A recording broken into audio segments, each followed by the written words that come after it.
1. झूठ बोलना, कठोरता, छल करना, बेवकूफ़ी करना, लालच, अपवित्रता और निर्दयता ये औरतों के कुछ नैसर्गिक दुर्गुण हैं। 2. भोजन के योग्य पदार्थ और भोजन करने की क्षमता, सुंदर स्त्री और उसे भोगने के लिए काम शक्ति, पर्याप्त धनराशि तथा दान देने की भावना, ऐसे संयोगों का होना सामान्य तप का फल नहीं। 3. उस व्यक्ति ने धरती पर ही स्वर्ग को पा लिया। 1. जिसका पुत्र आज्ञाकारी है। 2. जिसकी पत्नी उसकी इच्छा के अनुरूप व्यवहार करती है। 3. जिसे अपने धन पर संतोष है। 4. पुत्र वही है जो पिता का कहना मानता हो, पिता वही है जो पुत्रों का पालन पोषण करे, मित्र वही है जिस पर आप विश्वास कर सकते हो और पत्नी वही है जिससे सुख प्राप्त हो।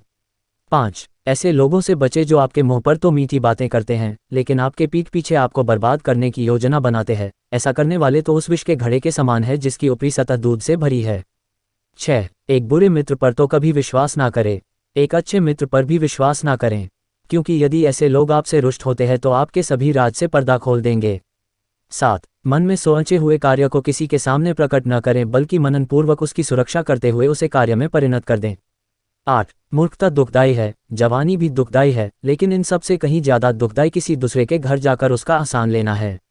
9. हर पर्वत पर माणिक्य नहीं होते, हर हाथी के सर पर मणि नहीं होता, सज्जन पुरुष भी हर जगह नहीं होते और हर वन में चंदन के वृक्ष भी नहीं होते हैं। 10. बुद्धिमान पिता को अपने पुत्रों को शुभ गुणों की सीख देनी चाहिए क्योंकि नीतिज्ञ और ज्ञानी व्यक्तियों की ही कुल में पूजा होती है। 11. जो माता व पिता अपने बच्चों को शिक्षा नहीं देते हैं वो तो बच्चों के शत्रु के समान हैं, क्योंकि वे विद्याहीन बालक विद्वानों की सभा में वैसे ही तिरस्कृत किए जाते हैं जैसे हंसों की सभा में बगुले। 12. लाड प्यार से बच्चों में गलत आदतें ढलती है, उन्हें कड़ी शिक्षा देने से वे अच्छी आदतें सीखते हैं, इसलिए बच्चों को जरूरत पड़ने पर दंडित करें, ज्यादा लाड ना करें। 13. ऐसा एक भी दिन नहीं जाना चाहिए जब आपने एक श्लोक, आधा श्लोक, चौथाई श्लोक या श्लोक का केवल एक अक्षर नहीं सीखा, या आपने दान, अभ्यास या कोई पवित्र कार्य नहीं किया। 14. पत्नी का वियोग होना, आपने ही लोगों से बेइज्जत होना, बचा हुआ ऋण, दुष्ट राजा की सेवा करना, गरीबी एवं दरिद्रों की सभा, ये 6 बातें शरीर को बिना अग्नि के ही जला देती हैं।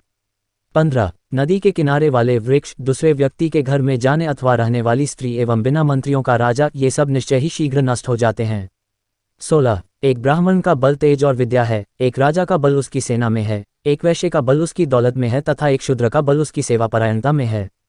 17. वेश्या को निर्धन व्यक्ति को त्याग देना चाहिए, प्रजा को पराजित राजा को त्याग देना चाहिए, पक्षियों को फलरहित वृक्ष त्याग देना चाहिए एवं अतिथियों को भोजन करने के पश्चात मेजबान के घर से निकल देना चाहिए।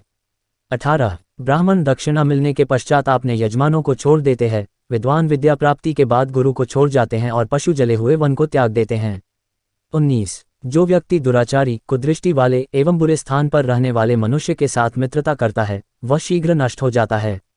20. प्रेम और मित्रता बराबर वालों में अच्छी लगती है, राजा के यहाँ नौकरी करने वाले को ही सम्मान मिलता है, व्यवसायों में वाणिज्य सबसे अच्छा है, उत्तम गुणों वाली स्त्री अपने घर में सुरक्षित रहती है।